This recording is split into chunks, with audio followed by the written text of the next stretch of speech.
أشرف الأنبياء وسيد المرسلين سيدنا محمد وعلى آله وأصحابه أجمعين. اللهم صل على سيدنا محمد وعلى آل سيدنا محمد كما صليت على إبراهيم وعلى آل إبراهيم في العالمين إنك حميد مجيد. أعوذ بالله من الشيطان الرجيم. بسم الله الرحمن الرحيم. وأصحاب اليمين ما أصحاب اليمين في سدر مخضود وطلح منضود وظل ممدود وماء مسكوب وفاكهة كثيرة لا مقطوعة ولا ممنوعة وفرش مرفوعة إنا أنشأناهن إنشاء فجعلناهن أبكارا عربا أترابا لأصحاب اليمين. سلة من الأولين وسلة من الآخرين. اللہ تبارک و تعالی نے کلام مقدس کی ان آیات مبارکہ میں سعداء کا ذکر فرمایا ہے جن کو اللہ اپنی رحمتوں سے جنت اور اس کے انعامات سے نوازیں گے. جیسے الحمدللہ آپ نے پہلے پڑھا ہے کہ قرآن مقدس میں یہ فیصلہ ہو گیا، اللہ نے ارشاد فرما دیا کہ تمہاری آگے جانے کے بعد 3 قسمیں ہوں گی. ایک قسم تو ہوگی اصحاب المیمنہ، دائیں والے. دائیں والوں سے مراد یہ ہے کہ جن کو قیامت والے دن نامہ اعمال دائیں ہاتھ میں ملے گا، اور وہ اللہ کے عرش کے بھی دائیں جانب ہوں گے. اور حضرت آدم علیہ السلام کی پشت سے جب اللہ نے ارواح کو نکالا تھا تو ان کو دائیں طرف سے نکالا تھا. اور یہ وہی خوش نصیب لوگ ہوں گے کہ اللہ تبارک و تعالی نے جب اپنی قدرت سے ان ارواح پہ نور ڈالا تھا تو جو نور ربی سے مستفید ہوئے انہی کو ایمان نصیب ہوا. وہ دنیا میں بھی نور ایمان پہ رہے، نور قرآن پہ رہے، نور نبوت سے مستفید ہوئے، اور قیامت والے دن بھی ان کے آگے نور ہوگا. نورہم یسعی بین ایدیہم، اور ہر آدمی کے عمل کے مطابق نور ہوگا. کسی کا بہت زیادہ ہوگا، آسمانوں تک ہوگا، اور کسی کا ایک کھجور کی قامت کے برابر ہوگا، اور ادنا سے ادنا مومن جو ہے اس کے بھی پاؤں کے انگوٹھے میں نور ہوگا اور روشنی میں چل رہا ہوگا. یہ ہوئے اصحاب المیمنہ. اور دوسری قسم کیا تھی؟ اصحاب المشأمہ. اصحاب المشأمہ کا معنی وہ لوگ جن کو قیامت والے دن نامہ اعمال بائیں ہاتھ میں ملے گا. اللہ تبارک و تعالی معاف کرے. تو یہ وہ لوگ ہیں جو کافر ہیں، جن کی موت کفر پہ ہے، شرک پہ ہے، نفاق اعتقادی پہ ہے. ان سب کو نامہ اعمال جو ہے وہ بائیں ہاتھ میں ملے گا. اور وہ بدترین قسم ہوگی جو اللہ کی ہر خیر سے محروم ہوگی اور ہر شر اور عذاب کی مستحق ہوگی. یہ ہیں اصحاب المشأمہ. یہ تو کوئی سمجھ رہے نا کہ جنرل تقسیم، لیکن سب سے اونچی قسم جو ہے اصحاب الیمین میں سے پھر وہ ان لوگوں کی ہوگی والسابقون السابقون اولئک المقربون، جو ہر کام میں سبقت کرنے والے، ایمان میں سبقت کرنے والے، شریعت کے احکام پہ عمل کرنے میں سبقت کرنے والے، اللہ کے رسول کی اطاعت میں سبقت کرنے والے. تو یہ سابقون جو ہیں یہی وہ لوگ ہیں جو اللہ کے مقرب ہوں گے. یہی وہ لوگ ہیں جن کا آخر میں انشاءاللہ ذکر پڑھیں گے.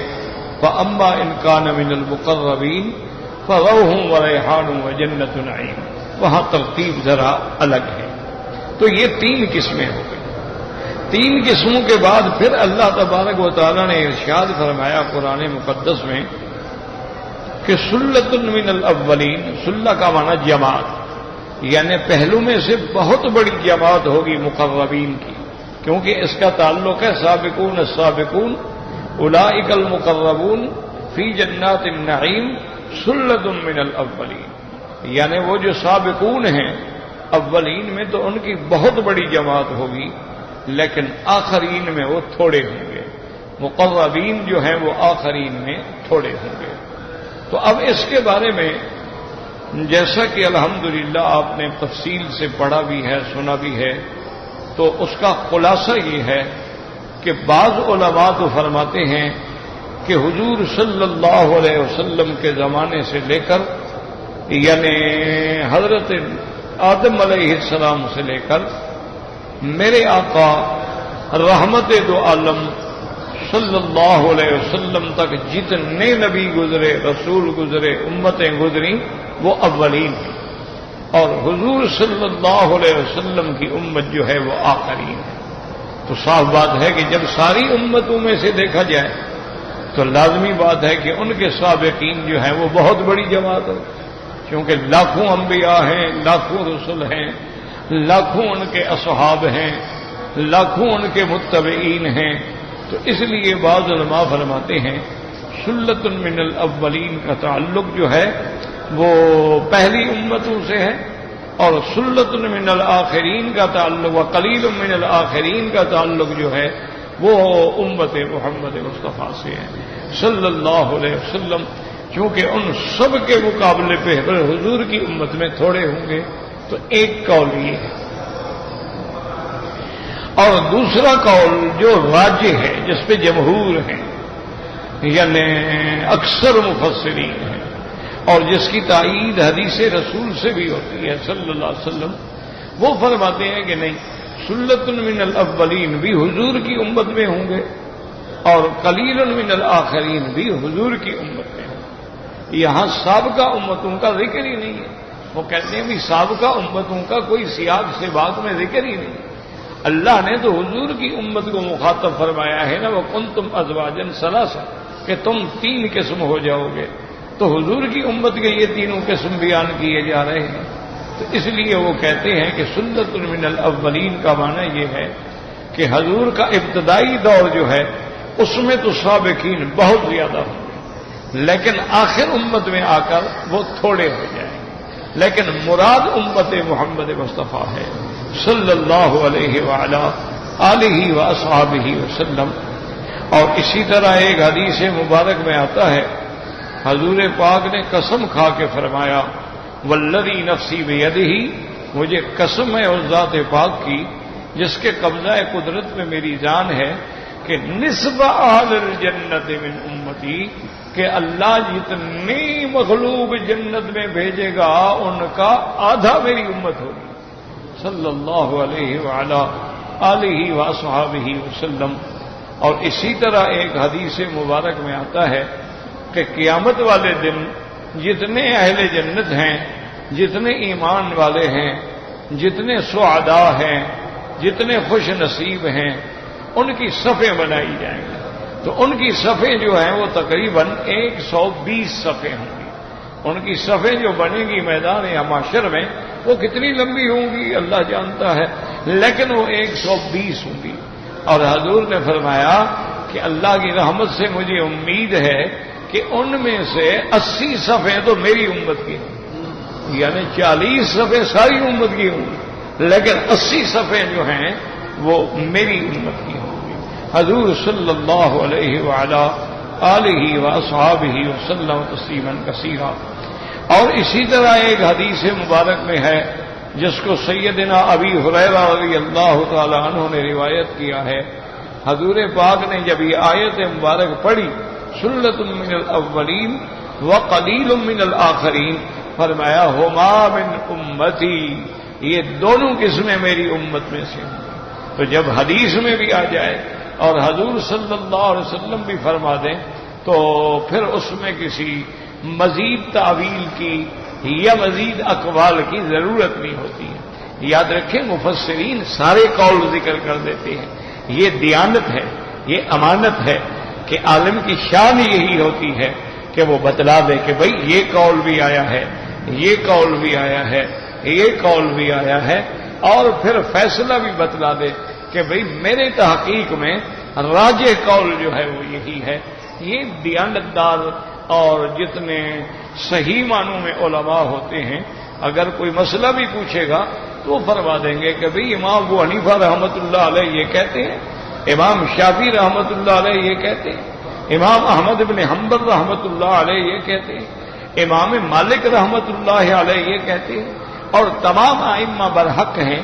لیکن جس عالم نے جس مکتبہ فکر سے علم حاصل کیا ہوتا ہے لازمی بات ہے کہ اس کو اس کے بارے میں زیادہ علم ہوتا ہے، زیادہ معلومات ہوتے ہیں، اور وہ انہی کو ترجیح دیتا ہے اور انہی کے اقوال کو زیادہ نقل کرتے ہیں.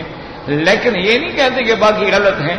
وہ کہتے ہیں ہو سکتا ہے ہم غلطی پہ ہوں، ہو سکتا ہے وہ حق پہ ہوں، لیکن ہمارے امام کی تحقیق جو ہے وہ یہ ہے. تو یہ دیانت کا تقاضا ہوتا ہے، امانت کا تقاضا ہوتا ہے کہ کسی آدمی کے.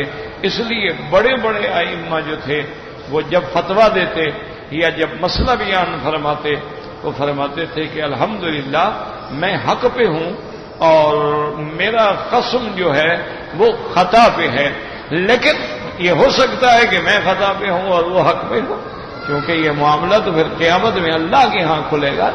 کیونکہ انسان جو ہے وہ کوئی حد قطعی بات تو نہیں کہہ سکتا.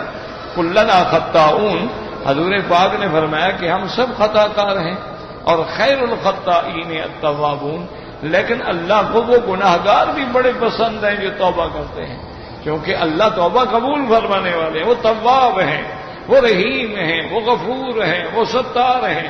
تو گناہ گار نہیں ہوں گے تو توبہ کس کی قبول فرمائیں گے؟ تو اللہ تبارک و تعالیٰ کو تو صرف وہ معاند جو ہے نا، متکبر معاند اور اپنے گناہوں پہ اڑ جانے والے، پھر اللہ ان کو پکڑ لیتا ہے. لیکن جو اللہ کے در پہ گر جاتے ہیں، گڑ گڑاتے ہیں، معافی مانگتے ہیں، اس کی رحمت کے دروازے کھلے ہوئے ہیں، وہ معاف کر دیتے ہیں. اس لیے ہمیشہ یاد رکھیں کبھی بھی کسی بھی امام کے بارے میں اور کسی بھی ائمہ محدثین کے بارے میں، کبھی بھی کسی ائمہ مجتہدین کے بارے میں، کبھی بھی کسی علماء کے بارے میں، کبھی بھی کسی اولیاء اللہ کے بارے میں دل میں کبھی کدورت نہ رکھنا اور دل میں کینہ نہ رکھنا، نہ دل میں ان کے لیے برا خیال رکھنا، کیونکہ اللہ والوں کی برائی جو ہے وہ بندے کو برباد کر دیتی ہے. کیونکہ اللہ والے تو اللہ والے ہی ہوتے ہیں نا، وہ تو اللہ کے بندے ہیں نا. اب وہ فرشتے تو نہیں ہیں، غلطیاں تو ان سے بھی ہوتی ہیں، لیکن وہ اولیاء اللہ ہیں. ہمارا فرض ہے کہ ہم ان کا احترام کریں، ہم ان کے بارے. اسی لیے تمام مجتہدین، تمام محدثین کا یہ فیصلہ ہے کہ جب تم کسی صوفیاء کی بات پڑھو، جو صوفی بزرگ گزرے ہیں جن کا تعلق علم تصوف کے ساتھ تھا، تو انہوں نے فرمایا ایک بات سوچ لو کہ ان کی کلام شریعت میں حجت نہیں ہوتی، کلام شریعت میں حجت نہیں ہوتی، اور دوسرا ان کی بات کو کسی اچھی تعویل سے حل کرنے کی کوشش کرنا. تو اگر جو ہے تم اچھے طریقے سے حل کرو گے تو بات حل ہو جائے گی. تو اس لیے بہت سارے بات چیزیں ایسی ہوتی ہیں کیونکہ علماء تصوف جو ہے نا، اصل بات یاد رکھو کہ وہ عشق خدا بندی میں اور حضور صلی اللہ علیہ وسلم کی محبت میں وہ اس مقام پہ پہنچ جاتے ہیں جب آدمی عشق میں دیوانہ ہو جاتا. اب اس کی چھوٹی سی مثال لے لیں. کوئی آج لڑکا کسی لڑکی پہ عاشق ہو جاتا، اب جناب اس کو سارا خاندان سمجھاتا ہے کہ بیٹا ایسا نہ کرو، ایسا نہ کرو، یہ لڑکی اچھی نہیں ہے، ان کا خاندان اچھا نہیں ہے، ان کی شہرت اچھی نہیں ہے، کردار اچھا نہیں ہے. وہ کہتا ہے یہ کچھ میں نے شادی اسی سے کرنی. اب دوست سمجھاتے تمام لوگ سمجھاتے، تمام محلہ سمجھاتا ہے، وہ اپنے عشق میں وہ کہتے ہیں جی بس یہی شادی کرنی ہے، یا میری شادی یہاں نہیں کرو گے نا۔ حدیث کے پاس بھی ہے دلائل، تو پرویز کے پاس بھی ہے دلائل، تو گستاخان رسول کے پاس بھی ہے دلائل کی کیا بات ہے؟ عقل عیار ہے، 100 بھیس بنا دیتی ہے۔ تو اس لیے علماء نے لکھا کہ صوفیاء کی جب کلام پڑھو ان کو کچھ نہ کہو، بس ان کو ان کے حال پہ چھوڑ دو، یہ جانے اور ان کا رب جانے۔ تم یہ کہو کہ رحمت اللہ علیہ، تم یہ کہو کہ بھی شریعت کے مطابق تو یہ بات غلط ہے، باقی انہوں نے کیوں کہی وہ جانے اور ان کا رب جانے۔ اللہ عالم، انہوں نے بھی کسی محبت میں آ کر، انہوں نے بھی کسی عشق خدا میں فنا ہو کر، انہوں نے بھی حضور پاک کی محبت میں غرق ہو کے کوئی بات کہہ بیٹھے۔ اللہ تبارک و تعالیٰ تو سب جانتے ہیں نا، تو اس لیے کسی کے بارے میں کبھی برا لفظ نہ رکھا کرو دل میں۔ حضور کی امت کا بڑا شان ہے، تو انہوں نے فرمایا کہ حضور کی امت سب سے افضل امت ہے۔ کنتم خیر امت اخرجت للناس تأمرون بالمعروف وتنہون عن المنکر۔ تو اب راجی قول یہ ہوا کہ سابقون السابقون جو ہیں سلۃ من الاولین، یہ حضور کی امت میں سے ہیں، لیکن یہ سلۃ من الاولین وہ ہیں جو حضور کے زمانے میں تھے اور خیر القرون کے زمانے میں تھے۔ خیر القرون قرنی ثم الذین یلونہم ثم الذین یلونہم، او کما قال النبی صلی اللہ علیہ وسلم، آپ نے فرمایا سب سے بہتر زمانہ میرا ہے، اس کے بعد صحابہ ہیں، تابعین ہیں، تو ان میں مقربین زیادہ ہیں۔ اب ان کے بعد جو آئیں گے ان میں تھوڑے ہوں گے، لیکن مراد جو ہے وہ حضور صلی اللہ علیہ وآلہ آلہ واصحابہ وسلم تسلیما کثیرا کثیرا، یعنی ان آیات میں مراد امت محمد مصطفیٰ ہے صلی اللہ علیہ وسلم۔ اسی طرح ایک حدیث مبارک میں آتا ہے، میرے آقا نے، رحمت دو عالم نے، محبوب دو عالم نے صلی اللہ علیہ وسلم نے ارشاد فرمایا کہ امت، میری امت میں سے 70,000 جنت میں جائیں گے بغیر حساب، ان کا حساب بھی نہیں ہوگا۔ تو اس کے بعد انہوں نے فرمایا اور سنو، وہ 70,000 جو ہے ہر ایک کے ساتھ پھر 70,000 ہوگا، وہ بھی جنت میں جائیں گے بغیر حساب۔ تو اب اندازہ کریں، اسی طرح جیسے حدیث مبارک میں آتا ہے کہ حضور صلی اللہ علیہ وسلم جنت البقیع الغرقد پہ کھڑے ہو کے دعا فرما رہے تھے۔ یاد رکھو، قبروں پہ جانا جائز ہے، قبروں پہ جا کے قبر والوں کے لیے دعا کرنا، ان کی مغفرت کے لیے دعا کرنا، ان کے درجات کی بلندی کے لیے دعا کرنا جائز ہے، بلکہ ضروری ہے۔ حضور نے فرمایا انی نہیتکم من زیارت القبور الا فزوروها، پہلے میں نے منع کیا تھا لیکن اب تم زیارت کیا کرو۔ کیوں؟ انہا تذکر الآخرہ، کہ جب تم قبرستان میں جاتے ہو تو تمہیں آخرت یاد آتی ہے، تمہیں اپنی موت یاد آتی ہے، تمہیں اندازہ ہوتا ہے کہ ایک دن میں نے بھی اسی جگہ آنا، یہی آخری ٹھکانہ ہے، اور اسی میں آ کے سب دوست نے چھوڑ کے چلا جانا ہے، تو اس کے لیے ہم تیاری کریں۔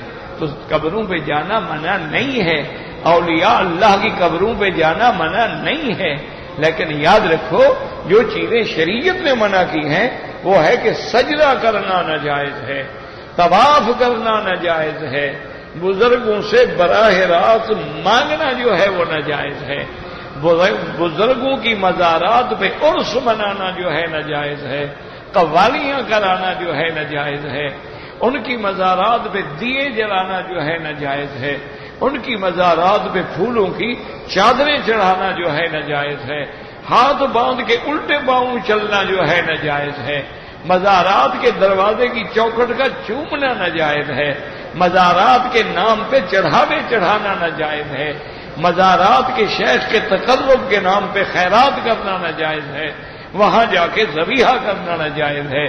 یاد رکھو یہ صرف ہم نہیں کہتے جن کو تم وہابی کہتے ہو، بلکہ جو منصف لوگ ہیں نا، اب دیکھیں کہ بریلوی علماء میں سے ایک بہت بڑے عالم بھی تھے، بہت بڑے پیر بھی تھے،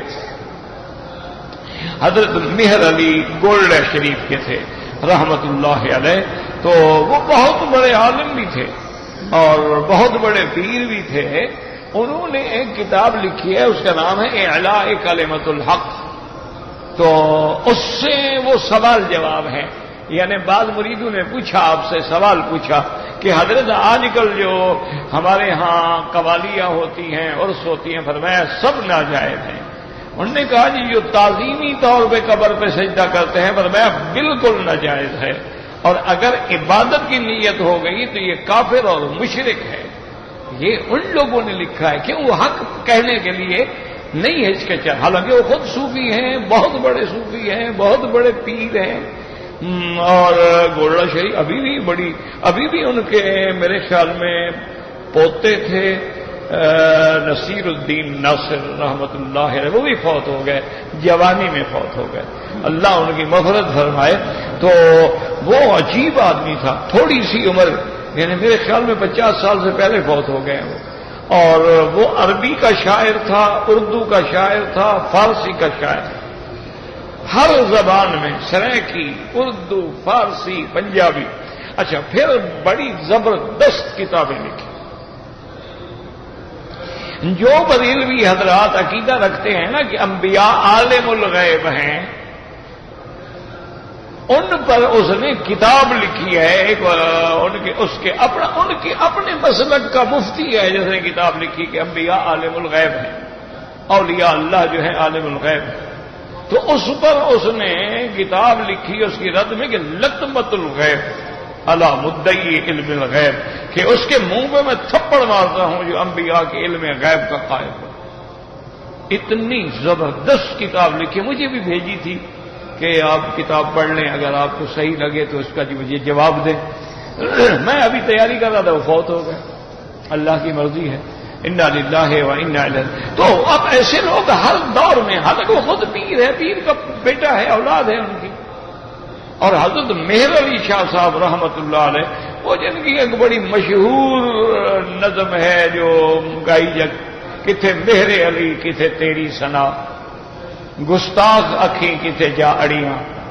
یہ حضرت مہر علی نے کہا ما احسن کا ما اجمل کا، یہ حضرت نے کہا ہے حضور کی نام. تو ان نے لکھا ہے، ان نے پوچھا، ایک آدمی نے پوچھا، اس نے کہا جی یہ جو ہم منت مانتے ہیں اور بکرے لے آتے ہیں اور دیگیں پکا کے بزرگوں کی مزار پہ تقسیم فرماتے ہیں، ان کے بارے میں فرمایا ان کا کھانا بھی حرام ہے، اور کرنے والے کی اگر نیت عبادت تھی تو وہ بھی مشرک ہو.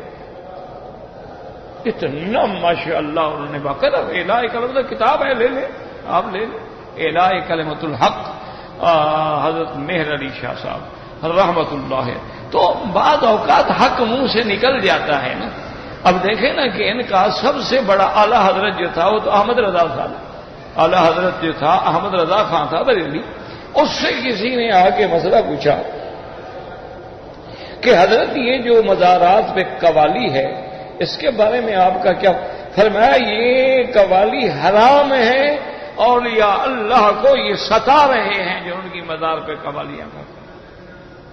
اولیاء اللہ چونکہ زندہ ہیں اور اوپر انہوں نے جاہل بٹھائے ہوئے ہیں جو قوالیاں گا رہے ہیں، تو ان کو تنگ کر رہے ہیں. یہ احمد رضا خان کو بھی لکھنا پڑ گیا.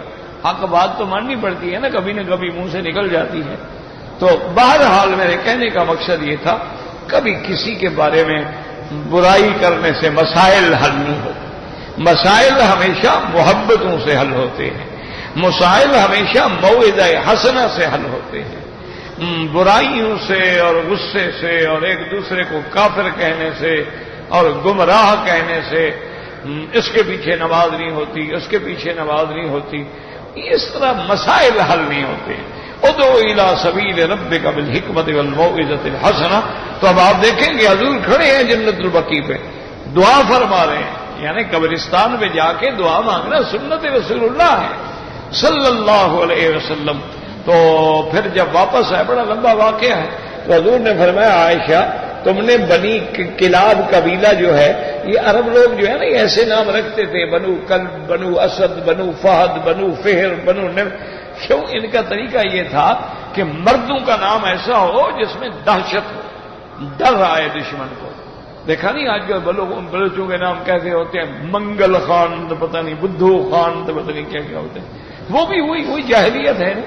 تو ایسے نام رکھتے ہیں کہ لوگ زیغم شیر، اسی طرح عجیب عجیب نام ہوتے ہیں، ہم تو وہ پڑھ نہیں سکتے ہیں جو نام لکھے ہوئے ہوتے.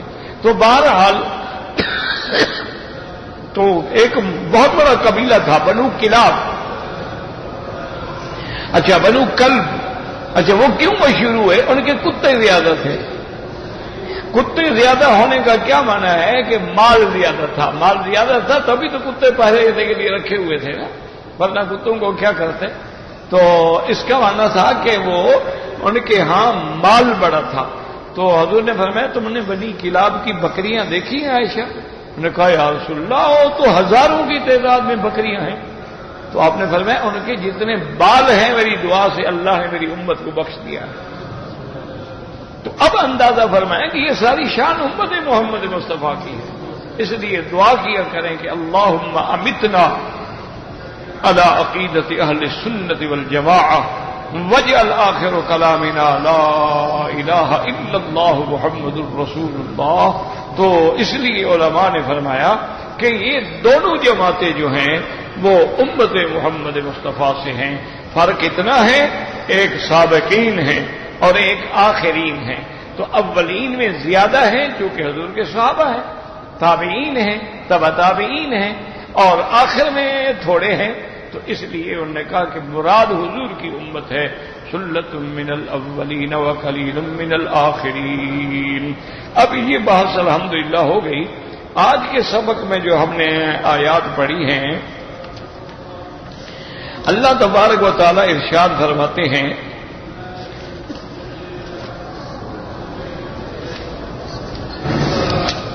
کہ ان آیات مبارکہ میں جو اللہ پاک نے ارشاد فرمایا ہے وَأَصْحَابُ الْيَمِينِ مَا أَصْحَابُ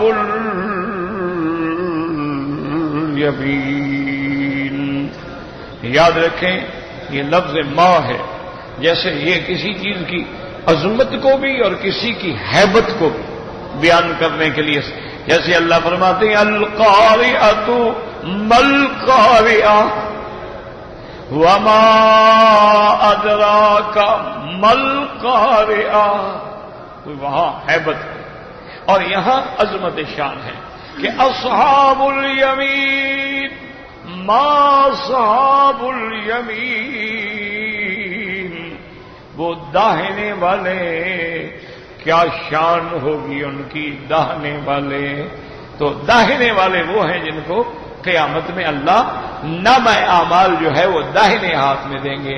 دعا کرو اللہم اجعلنا منہم، اللہ ہمیں بھی ان میں سے بنا لے. وما ذلک علی اللہ بعزیز، اللہ تبارک و تعالیٰ کے آگے کیا چیز مشکل ہو سکتی ہے. ایک آدمی مجذوب تھا، فقیر تھا، وہ بیٹھا ہو اور رو رو کے کہہ رہا ہو یا اللہ میں گناہ گار ہوں، بالکل ٹھیک ہے مجھے اعتراف ہے، لیکن میری عمر کی بھی حد ہے، میرے عقل کی بھی حد ہے، میری طاقت کی بھی حد ہے، میرے گناہوں کی بھی حد ہے، لیکن تیری رحمت کی تو کوئی حد نہیں نا. تو اگر مجھے بخش دو گے تو کیا نقصان ہو جائے گا. کیا عجیب بات، یعنی وہ بیچارہ اپنے لیکن مانگنے کا انداز ہے نا اللہ کو وہ پیارا ہے.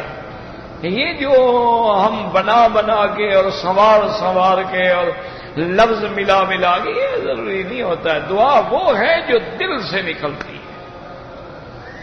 اور وہ جس زبان میں بھی نکلے. کوئی ضروری ہے کہ عربی میں ہو، کوئی ضروری ہے کہ کسی اور زبان میں ہو. یہ تو ہم وہ دعائیں جو حضور پاک نے فرمائی ہیں ان کو اس لیے ترجیح دیتے ہیں کہ بھئی یہ نبی پاک کی زبان سے نکلے ہوئے لفظ ہیں، اللہ انہی کی وجہ سے ہم پہ رحم فرما دیں گے. ورنہ بندے کا تعلق تو براہ راست اللہ سے ہے نا. تو مخلوق ہو اس کی، وہ تمہارا خالق ہے اور خالق کو اپنی مخلوق سے پیار ہوتا ہے. خالق کو اپنی مخلوق محبوب ہوتی ہے، پیاری ہوتی ہے. دیکھو نا ماں ایک بچہ جنتی ہے، اس کا دل کرتا ہے کہ وہ اس کو آگ میں ڈال دے. تو ماں کو بچہ پیارا ہے اور جیسے سب کو پیدا کیا اس کو مخلوق پیاری نہیں ہے. کیا وہ چاہتے ہیں کہ میں اپنے بندوں کو جہنم میں ڈال دوں؟ وہ تو رحیم ہیں. ہم زبردستی جہنم میں جانا چاہیں تو اس کا کیا علاج ہے؟ تو ورنہ دیکھو نا اس نے کیسے بات کی کہ یا اللہ میری عمر بھی محدود ہے، کتنا 60 سال 70 سال محدود ہے نا، ختم ہو گئی نا. اور میری طاقت بھی محدود ہے کہ میں 2 من وزن اٹھا سکتا ہوں، 3 من تو نہیں اٹھا سکتا. اور میرا عقل بھی محدود ہے، میں کچھ سمجھ سکتا ہوں، باقی میں نہیں سمجھ سکتا ہوں. اور اللہ چلو میں نے گناہ کیے ہوں گے، کتنے کیے ہوں گے؟ 2 10,000 2,000 10,000 20,000 1 لاکھ، محدود ہے نا. لیکن تیری رحمت وسعت کل شیء، وہ تو سب پہ غالب ہے. سو اللہ میاں جب تیری رحمت ہی لا محدود ہے تو پھر میرے گناہ اس کے سامنے کیا ہیں؟ بس مہربانی کر کے معاف کر دیں. اللہ تبارک و تعالی سے مانگنے کا بس ایک گھڑی ہوتی ہے، ذرا دل سے مانگا کرو. ایک بات یاد رکھنا میری کہ جب کوئی کام کرو نا دل سے کیا، دعا مانگو تو دیکھو کہ دل نہیں لگ رہا نا، بس دعا چھوڑ دو. دعا مانگ رہے تھے آپ لیکن دل نہیں لگ رہا، آنسو نہیں آ رہے، دل میں رکت پیدا نہیں ہو رہی، تو چھوڑ دو. اگر دعا مانگتے مانگتے آپ کو لطف آ رہا ہے، مزہ آ رہا ہے کہ یار میں اپنے خالق سے بات کر رہا ہوں، میں اپنے مالک سے بات کر رہا ہوں، میں اپنے محبوب سے بات کر رہا ہوں، اور مزہ آ رہا ہے کہ اور مانگوں تو سمجھو کہ اللہ کی رحمت آ گئی. یہی مانگنے کا وقت ہوتا ہے کہ اس وقت مانگ لو، پھر وہ جو مانگو گے وہ کبھی خالی نہیں جاتی ہے بات. تو اس لیے ہمیشہ علماء نے لکھا ہے، بزرگوں نے لکھا ہے، پانی پیتے ہو جب پانی ہاتھ میں پکڑو نا تو اس کی رحمتوں پہ غور کرو کہ مولا تیری مجھ سے کتنی محبت ہے. اگر تو پانی نہ بناتا میں تو پیاسا مر جاتا. تم نے پانی بنا کے مجھے بچایا ہے، کتنا مجھ سے محبت کرتے ہو. اچھا مجھے چونکہ پانی کی زیادہ ضرورت ہے تم نے مفت کے انتظام کر دیا، جہاں کنواں نکالو پانی تیار، نل لگاؤ پانی تیار. پیسے تو نہیں لگتے نا، دودھ کے تو پیسے لگتے ہیں لیکن پانی کے تو نہیں لگتے. یا اللہ دیکھو ہوا نہ ہوتی میں تو مر جاتا. تو میرا کتنا محبوب رب ہے، میرے لیے ہوائیں چلا دی ہے. میرا مولا تو کتنا کریم ہے. اچھا اور کبھی کبھی جو جھٹکے رہتا ہے نا ہمیں، وہ بھی ہوتا ہے نا، زخم ہو جائے تو کبھی کبھی سخت مرہم بھی لگانی پڑتی ہے نا. وہ زخم جلا رہا ہے 2 منٹ کے بعد ٹھنڈا ہو جاتا ہے. وہ بھی جھٹکے تو دیتا ہے، 100 طرف بھی 100 عذاب کے کوڑے تو برساتا ہے، لیکن اس کا مقصد بھی یہی ہوتا ہے کہ ٹھیک ہو جاؤ، ٹھیک ہو جاؤ. جیسے بچہ اسکول نہیں جاتا کیسے ماں باپ ایسے وحشی بن جاتے ہیں.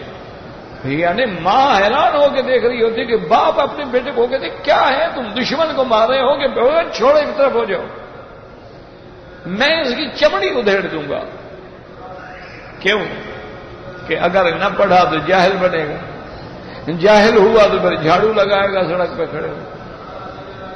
تو ساری زندگی کے جھاڑو لگانے سے اب یہ مار کھانا بہتر ہے نا، کچھ پڑھ جائے کچھ سیکھ جائے. تو اللہ تبارک و تعالیٰ بھی ہمیں اگر کبھی کبھی تھوڑا سا جھٹکا دے دیتے ہیں، کبھی سیلاب کا، کبھی زلزلے کا، کبھی کسی اور عذاب کا، اور کبھی ہمارے گھر کی نعمتیں ہمیں نہیں ملتی. گنے کا ملک ہے چینی نہیں ملتی، گندم کا ملک ہے گندم نہیں ملتی، بصل کا ملک ہے بصل نہیں ملتا، آلو کا ملک ہے آلو نہیں ملتا. تو یہ اللہ کی طرف سے تنبیہ ہے کہ سنبھل جاؤ سنبھل جاؤ سنبھل جاؤ، بچ جاؤ، لوٹ آؤ میرے دروازے پر. اچھا کوئی کہتا ہے جی وہ کافروں سے، کافروں نے تو نعرہ نہیں لگایا تھا کہ لا الہ الا اللہ، ہم اسلام کے نام پہ ملک لے رہے ہیں، اس میں اسلام لائیں، یہ نعرہ تم نے لگایا تھا تو پھر لاؤ، نہ لاؤ تو بھگتو. ہندوؤں تو نہیں کہا تھا، انہوں نے تو نہیں کہا تھا نا کہ مطلب کیا ہوگا لا الہ الا اللہ، ہر گلی ہر کوچے میں یہ چرچا تھا. انہوں نے تو نہیں کہا، انہوں نے تو کہا ہم تو اپنے بھگوان کو بٹھائیں گے نا. وہ تو اپنے بھگوان کے پیچھے لگے ہوئے ہیں. نعرے تو تم نے لگائے تھے جناب، اللہ کی مخلوق کو تو تم نے قربانیوں پہ تیار کیا. لوگ اسلام کے نام پہ مر گئے، نبی کے نام پہ مر گئے، قرآن کے نام پہ مر گئے، عزتیں لٹ گئیں. جب تم اسلام کے غدار بن جاؤ گے تو پھر بھی اس کی رحمت ہے کہ جھٹکے دے رہا ہے. سنبھل جاؤ سنبھل جاؤ سنبھل جاؤ، لوٹ آؤ اللہ کے دروازے پر، توبہ کر لو، رجوع کر لو. بے حیائیاں بند کر دو، نافرمانیاں بند کر دو، زنا کے انڈے بند کر دو، گناہوں کے اڈے بند کر دو، فحاشی کے اڈے بند کر دو. یہ جو لوگوں کو ہر وقت بے حیائی سکھائی جا رہی ہے، ان کو بند کر دو. دیکھو اللہ کی رحمت آتی ہے کہ نہیں آتی؟ اللہ تبارک و تعالیٰ کی رحمت آئے گی. یہ ہمارے گناہوں کی وجہ سے آ جاتا ہے جھٹکا. ما نزل بلاء الا بذنب وما رفعت الا بتوبۃ. تو بہرحال اب یہ فیصلہ ہو گیا کہ وہ دونوں جماعتیں حضور کی امت ہوں گی. اب ہیں اصحاب الیمین، داہنے والے. وہ داہنے والے جو ہوں گے جن کو نامہ اعمال داہنے ملے گا، ان کی کیا ما اصحاب الیمین، کیا نرالی شان ہوگی، وہ کتنے شان والے ہوں گے. تو اللہ تبارک و تعالی ان کی عظمت شان بھی. اس لیے قرآن میں آتا ہے کہ جب ایک آدمی کو نامہ عمل داہنے ہاتھ میں ملے گا، اللہ نے نقشہ کھینچا. حالانکہ ابھی تو وہ ملا ہی نہیں، وہ تو ملے گا نا. ابھی نہ قیامت آئی نہ نامہ عمل تقسیم ہوئے، لیکن اللہ نے ایسا منظر کھینچا ہے قرآن میں کہ اگر تم چشمے یعنی دیکھنے والی آنکھ رکھتے ہو نا تو تمہارے سامنے وہ تصویر آ جائے. اما من اوتی کتابہ بیمینہ فیقول ہاؤم اقرؤوا کتابیہ انی ظننت انی ملاق حسابیہ. جس کو دائنے ہاتھ میں نامہ عمل ملے گا وہ زور زور سے پکارے گا، او میرے دوستو، میرے بھائی، ادھر آؤ، ادھر آؤ، دیکھو مجھے، دیکھ لو میرا نتیجہ آ گیا ہے. کیوں؟ مجھے یقین تھا کہ میں نے خدا کے پاس جانا ہے، مجھے یقین تھا کہ حساب کتاب ہونا ہے، تو میں تیاری کر کے آیا، کامیاب ہو گیا. اور جس کو بائیں ہاتھ میں ملے گا اس کا کیا حال ہوگا؟ اما من اوتی کتابہ بشمالہ فیقول یا لیتنی لم اوت کتابیہ.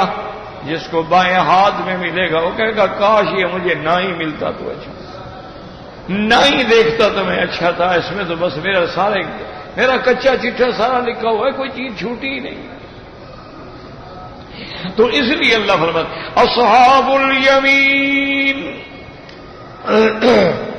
واصحاب الیمین ما اصحاب الیمین فی سدر مخضود. اللہ فرماتے ہیں وہ داہنے والے جو ہیں جنت میں بیری کے درختوں کے نیچے ہوں گے، اور بیری بھی ایسی جس کے کانٹے چھانٹ لیے گئے ہوں. سدر مانا بیری کا درخت، اور مخضود مانا وہ بیری جس پہ کانٹا کوئی نہ ہو. تو پھر وہ کتنا، اور یاد رکھو یہ تو صرف نام ہے، ورنہ جنت کی بیری کہاں اور دنیا کی بیری کہاں. فی سدر مخضود وطلح منضود. اور کیلے تاہ برتا، کیلے کا پتا ہوتا ہے نا تاہ برتا، باغوں میں بیٹھے ہیں. وظل ممدود. اور درختوں کا سائے اتنے لمبے سائے کہ سارا دن گھوڑے دوڑاتا رہے تو سایہ ختم نہ ہو. وماء مسکوب. اور اللہ نے اس کے لیے پانی جاری ہونے والا، جیسے آپ پہلے پڑھ چکے. فیہما عینان تجریان. اور ایک جگہ پڑھا تھا فیہما عینان نضاختان. یہاں اللہ نے فرمایا وماء مسکوب، اور پانی جاری ہونے والا. وفاکہۃ کثیرہ. اور بہت پھل ہیں. یہ نہیں ہے کہ بس 1-1 کلو 2-2 کلو پڑے ہوئے، نہیں. کثیرۃ لا مقطوعۃ ولا ممنوعۃ. نہ مقطوعہ کیا مانا، نہ ختم ہونے والے اور نہ روکے جانے والے. کیا مانا کہ آم کا موسم اب ختم ہو گیا. اب کوئی کہے جی آج بھی وہ انور اٹول تو بھیجو، مولوی صاحب کیا کہہ رہے ہو، موسم ہی گزر گیا، آپ انور اٹول کہاں سے لے آئے؟ وہ تو موسم اللہ نے کہا نہیں وہاں یہ موسم کا محتاج نہیں ہوگا، ہر پھل ہر وقت ہوگا. لا مقطوعات ولا ممنوعات. معنی یہ ہے کہ اچھا پھل تو ہے لیکن وہ کہتے ہیں کہ جناب آپ نہیں کھا سکتے، کیوں آپ کو شوگر ہے؟ نہ وہ منع کیا جائے گا نہ ختم ہوگا. اللہ تبارک و تعالیٰ مومن کو اتنا پھل دے گا، نہ اس کا موسم ختم ہوگا نہ اس کو روکا جائے گا. جتنا مرضی آئے کھاؤ، جتنا مرضی آئے فائدہ اٹھاؤ. وَفُرُشٍ مَّرْفُوعَةٍ. اور ان کے لیے اونچے اونچے بستر ہوں گے. اونچے کا کیا معنی؟ یا تو حقیقتاً اونچے ہوں گے یا معنی شان میں اونچے ہوں گے، کہ ایسے شان والے بستر ہوں گے جہاں اطلس و مخاب ہو، جہاں سندس و استبرق ہو، اور جن کے بارے میں آپ نے سورۃ الرحمن میں پڑھا ہے تو اللہ فرماتے ہیں بہت اونچے اونچے اور چارپائیاں کیسی ہوں گی؟ سرر موضونۃ.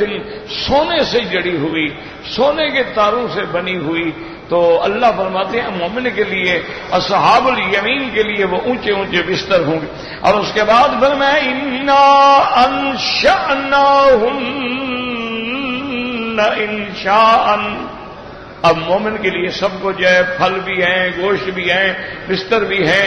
تو اب ضرورت ہے ہم نے ان کے لیے نئی مخلوق پیدا کی ہے. ہم نے ان کے لیے جو عورتیں ہیں نا وہ نئی بنائی ہیں، پہلے وہ پیدا ہی نہیں ہوئی. ان کی ابتدا ہی اللہ کے حکم سے ہوئی ہے اور وہ ایسی ہوں گی. ان کی بھی اللہ نے آگے صفت بیان کی. فَجَعَلْنَاهُنَّ أَبْكَارًا. ہم نے ان کو کنواریاں بنایا ہے کہ اس مومن کے بغیر کسی نے ان کو ہاتھ نہیں لگایا. جیسے کہ آپ نے پہلے پڑھا ہے فِيهِنَّ قَاصِرَاتُ الطَّرْفِ لَمْ يَطْمِثْهُنَّ إِنسٌ قَبْلَهُمْ وَلَا جَانٌ. تو اللہ فرماتے ہیں وہ کنواریاں ہوں گی. عُرُبًا أَتْرَابًا. عُرُبًا اپنے خامند سے محبت کرنے والی. یہ نہیں ہے کہ خامند کو دیکھا تو بخار ہو گیا، خامند کو دیکھا تو بد زبانی بھی شروع ہو گئی، اور لوگوں کے گھر میں جائے تو میک اپ ہے، سگار ہے، اپنے خامند کے لیے ڈائن بن کے بیٹھی ہوئی ہے، کمرے میں جائے تو ڈر جائے کہ پتہ نہیں کیا بلا آ گئی ہے. نہ اس کے لیے استقبال ہے، نہ احترام ہے، نہ مسکراہٹ ہے. ورنہ عورت کا تو شان یہی ہے اذا رات سرت ہو کہ جب خامد کی نظر پڑے تو خوش ہو جائے. وَإِذَا أَمَرَ اطاعت ہو، جب حکم کرے تو فرما برداری کرے. اذا غاب عنہا حفظت ہو، اور اگر غائب ہو جائے تو اس کی مال جان عزت کی حفاظت کر. یہ تو نہیں نا کہ وہ بلا بن کے بیٹھی ہوئی ہو کہ خامد ابھی اندر داخل ہوا نہیں اور اس نے گالیوں کی گردان شروع نہیں کی. ماشاءاللہ. ویسے یاد رکھیں علماء کتاب الحیوان جو ہے نا اس میں لکھا ہے علماء نے کہ عورت ہو یا مرد ہو ان میں بھی ہر حیوان کی خصلتیں ہوتی ہیں. کیا مطلب؟ یعنی بعض میں بلی کی خصوصیت ہو، اور بعض میں کتے کی طرح بھونکنے کی خصوصیت ہو، اور بعض میں بکری کی طرح میں کرنے کی ہوتی ہے، بعض میں مینڈھے کی طرح ٹکر مارنے کی ہوتی ہے. تو اسی طرح اللہ نے مردوں میں بھی عورتوں میں بھی ہر قسم کی خصلتیں رکھی ہیں، ہر قسم کی بلائیں ہوتی ہیں. تو اللہ تبارک و تعالیٰ اگر مرائے صالحہ عطا فرمائے تو نعم المتاع، وہ دنیا کی سب سے قیمتی متاع جو ہے کہ صالحہ ہو، پاک ہو، بیوی ہو اور خامد کی فرما بردار ہو اور دین پہ چلنے والی ہو. سمجھو پھر تیرا گھر جنت ہے. ورنہ تو پھر ایک مستقل عذاب ہے جو آدمی نہ لڑ سکتا ہے، نہ کسی کو بتا سکتا ہے، نہ رپورٹ کر سکتا ہے، بس گھر میں بھگتتا رہتا ہے اور بھگتتے بھگتتے انشاءاللہ موت آ جاتی ہے. لیکن ایک فائدہ ہوتا ہے ان کی وجہ سے جنت مل جائے گی. صبر کرو گے تو ان کی وجہ سے انشاءاللہ جنت پہنچ جاؤ گے.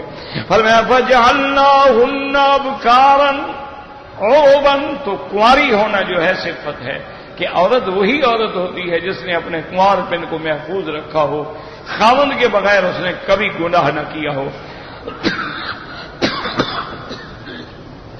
عُرُبًا خاوند سے محبت کرنے والی. اترابن من ہم سن، یعنی سب کی عمر جو ہے وہ برابر ہوگی. لِأَصْحَابِ الْيَمِينِ. یہ نعمتیں کس کے لیے ہوں گی؟ داہنے والوں کے لیے. سُلَّةٌ مِّنَ الْأَوَّلِينَ. وسلة من الآخرین. اصحاب الیمین میں اولین میں بھی بہت ہوں گے اور آخرین میں بھی بہت ہوں گے. وہ تو تھا نا سابقون میں کہ قلیل من الاول سلۃ من الاولین و قلیل من الآخرین. لیکن اصحاب الیمین جو ہیں ماشاء اللہ تو یہ سب سے یعنی پہلے میں بھی زیادہ ہوں گے اور اس میں بھی زیادہ ہوں گے. واللہ تعالی اعلم. اللہم صلی علی سیدنا محمد وعلی آل سیدنا محمد وسلم. کہتے تھے کہ اگر کوئی آدمی فوت ہو جائے تو اس کا کفن وغیرہ، ہاں اگر اس کے اپنے مال سے ہے تو سبحان اللہ، نہیں ہے تو اس کے رشتہ دار ہیں، آل ہے، اولاد ہے، کوئی دے دے. اس کا اپنا مال ہے تو پہلے اس کا حق ہے.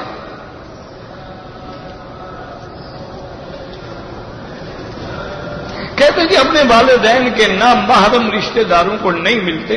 نہ ملنے کا معنی یہ تھوڑا ہے کہ ملو تو بغیر پردے کے ملو، پردے کے ساتھ ملو. یہ تمہیں کس نے کہا ہے کہ نہ ملو؟ ضرور ملو لیکن پردہ قائم رکھو. اگر وہ پردہ توڑنا چاہتے ہیں تو اللہ کے حکم کی کبھی مخالفت نہ کرو.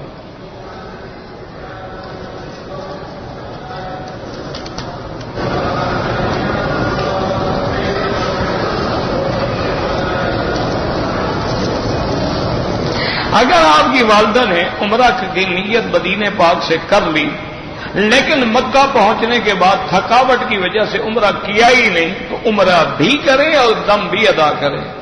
واجب نیت کر لی تھی، اس کا پورا کرنا واجب ہو گیا.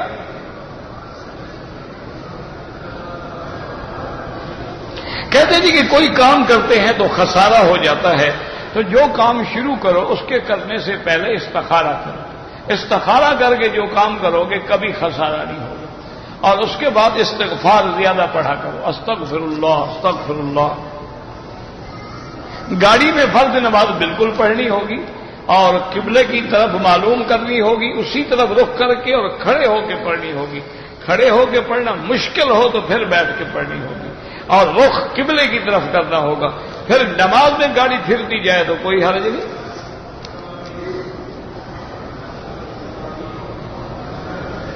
کہتے ہیں جی کہ ابھی ہمیں سیٹلائٹ پہ بتلا رہے ہیں سائنس والے کہ 2012 میں یہ دنیا ختم ہو جائے گی. ان کی دنیا ختم ہو جائے گی، ہماری کیوں ختم ہو؟ انشاءاللہ وہ ختم ہونے والے ہیں، ان کا انجام قریب آ گیا ہے.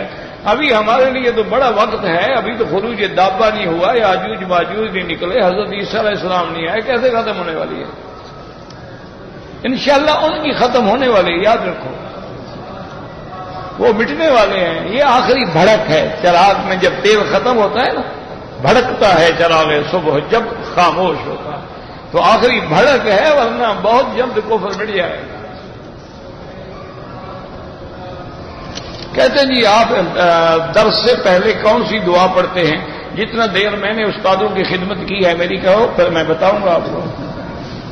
سب مفت کا حلوہ کھانا چاہتے ہیں.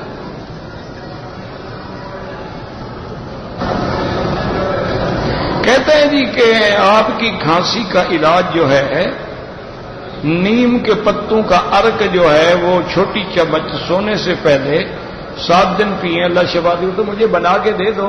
میں تو نہیں ایسا ہوتا تو میں دوائیں کب نہ لیتا. آپ بنا کے لے آئیں، اللہ جزائے خیر دے. اور نیم کا کو درخت قیمت تو لگے گی نہیں، مفت ملے گا. کیسے نکالا جاتا ہے عرق مجھے پتا نہیں ہے. نسخہ بتایا ہے تو پورا بتاؤ. میں نے مدینہ منورہ جانا ہے، پھر اس سے جدہ مجھے کام ہے. تو جدے اگر آپ آئیں تو احرام ضروری نہیں ہے. حوالہ جو ہے یا ہنڈی نہیں کرنا چاہیے، اس سے اسلامی ملکوں کو نقصان ہوتا ہے. کہتے جی کہ ایک پیر صاحب نے نکاح پڑھایا شادی حال میں، خطبہ نہیں پڑھایا. خطبہ آتا پیر صاحب کو تو پڑھتا نہ بیچارہ نہ. اس کا کیا قصور ہے غریب کا؟ اس کو خطبہ تو آتا نہیں تھا، تم نے پکڑ کے بٹھا دیا. پتہ نہیں اس نے نکاح کیسے پڑھایا، کوئی گواہ بھی تھے کہ نہیں، ایجاب قبول بھی ہوا کہ نہیں. اگر باقی ہوا ہے تو انشاءاللہ نکاح ہو جائے گا. بسم اللہ الرحمن الرحیم تو پڑھی ہوگی نا، یہ تو پیر صاحب کو آتی ہوگی نا. باقی خطبہ تو اس کو آتا نہیں. کیا کرے؟ ایک پیر کو لوگوں نے اپنا مجبور کیا کہ بھائی عید کی نماز پڑھو. اب اس بیچارے نے کبھی زندگی میں نہیں پڑھا. اب وہ بڑا کہے کہ نہیں جناب اس مولوی صاحب کا حق ہے اور ان کا حق ہے. انہوں نے کہا نہیں حضرت آپ مرشد ہیں سید ہیں, جب آل رسول موجود ہو تو اور کون امام بن سکتا ہے. اب اس کو آگے کھڑا کر دیا, اس کو کچھ آئے تو پڑھائے, کیا کریں. اس نے جنازہ پڑھا دیا ماشاءاللہ.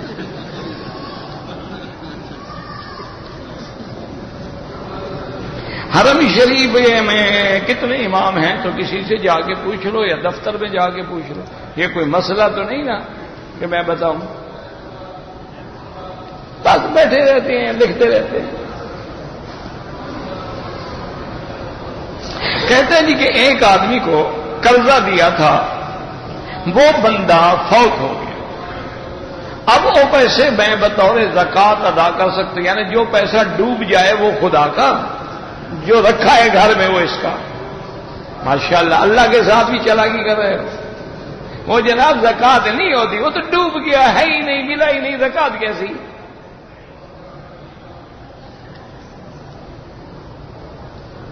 اگر ہم آپ کے کیسٹوں کا بلوچی زبان میں ترجمہ کریں اچھی بات ہے, میری طرف سے تو کوئی رکاوٹ نہیں. کوئی جس زبان میں چاہے کرے, شائع کرے, انٹرنیٹ پہ دے, بیچے, میں نے کوئی رائلٹی نہیں لینی ہے. میں نے تو اللہ کی رضا چاہیے. لا اسألکم علیہ اجرا, بالکل کریں. بعض بنگالی حضرات نے طالب ہیں, انہوں نے ماشاءاللہ کتابوں کا ترجمہ بھی کر دیا.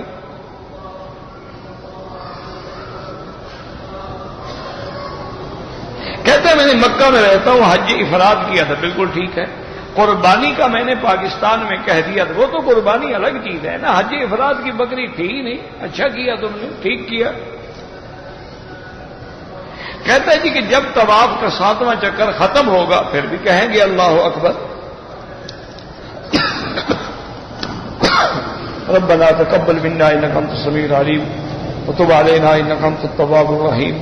اللهم اجعل لنا وللمسلمين من كل هم فرجا ومن كل ضيق مخرجا ومن كل بلاء عافيا. صلى الله تعالى على خير خلقه سيدنا محمد وعلى آله وصحبه اجمعين.